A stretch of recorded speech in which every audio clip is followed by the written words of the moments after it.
So the next up on the list is the 20th President of the United States, James Garfield. Again, the criteria we look at are growth, finances, international politics, war and security, and to leave the country better or worse.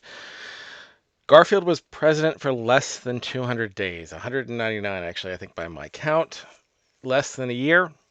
And so we've had this happen a couple of times. We had William Henry Harrison, we had Zachary Taylor, and I think Garfield's a little bit different. And I'll discuss that at the end. But let's go step by step through the criteria, because I think this is going to be a little bit of a controversial one when I get to the end.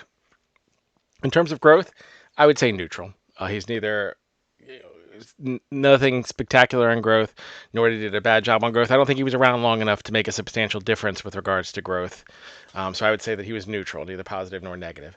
In terms of finances, he actually passed laws that refinanced the debt and saved billions of dollars by doing the refinancing.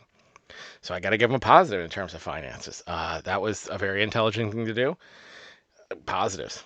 In terms of international politics, this was a very precarious time in Europe. There were a lot of things going on in the world, and he kind of kept us out of it. He also still kept involvement with regards to the Panama Canal, while also asserting American positioning there. He did a good job of choosing his cabinet. So I don't think there's anything negative to say about him. That, again, not a long enough presidency to give him a lot of positives, but not a lot of negatives. Similarly, I would kind of go the same way with, again, war and security. Nothing that he did put us in a bad situation going forward. And so on the better or worse scale, I'm going to put him as neutral. So what occurred during his presidency? I think he set a good path for his successor, Chester A. Arthur, and he also picked someone who turned out to be a good successor, which surprised a lot of people.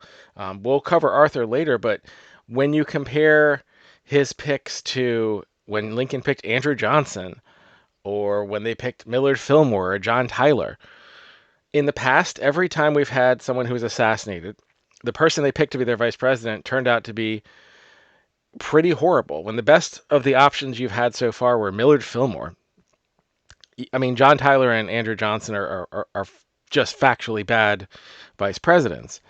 And so, as I said with, I think, Harrison, he had few decisions, but I have to look at the decisions that he made. And picking Chester Arthur was objectively a good decision. He turned out to be a good president, not a great president. And maybe this is me, having the blinders on and comparing him to how horrible, John Tyler, Andrew Johnson, and Millard Fillmore were. And maybe as time passes, he will move down the list. But I can't think of anything that he did during his time that was bad, and I can think quite of a few things that he did that was good. He was involved in picking African Americans to positions within government, which was controversial, but he still did it. He started civil service reforms, which he actually seemed to be implementing and seemed to be focused on it. Again, the refinancing of the national debt. He was smart enough to pick people who were smarter than him about international politics, even though he came in with some political conflicts with Blaine. He understood his weaknesses and strengths and seemed to put things in a strong position. I think his presidency would have been a very good presidency. Not necessarily like a Lincoln, Washington, maybe even not a Jefferson level, but he was doing a good job when he was assassinated. And the assassination was seemingly random. It was someone who seemingly had a mental health disorder and believed that he deserved to be given a position in office, to be given a political position, and didn't. So what this does to me is I'm looking at the list, and where do I put him? And I think one of the things that I've been doing throughout this whole thing is, again, the better or worse scale. And I would say Garfield did not leave the country worse than he found it. He probably left it slightly better. I'm not going to give him high scores because he didn't do anything exceptional. But I'm in a difficult spot. I think I'm going to put him above both of the Adams and Rutherford B. Hayes, because I do think he did. I think you could argue that things that occurred during their presidency did harm to the country. So that puts him already up into the top 10 area. I went back and forth if I'm going to put him above Madison. If Madison's second term, I think would put him in third. If we were just looking at Madison's second term, he had one of the best presidencies we've had so far. Again, I think if we were just looking at Madison's second term, we would put him in third. But then you have to remember Madison's first term, where the Capitol got burned to the ground. You can't really look away from that. So, as a surprise to myself, just looking at the rating scale, I am going to put him at 7th. And I think he will not end up in the top 10 as all things go forward. But I think we also have to remember, as we've been going through, we had a long string of very bad presidents leading up to the Civil War. Not surprisingly, because the outcome was the Civil War. So perhaps you're thinking Garfield at 7 is way too high. I think you have to look at it in the context of where we are in history. We have more than 20 presidents left to go.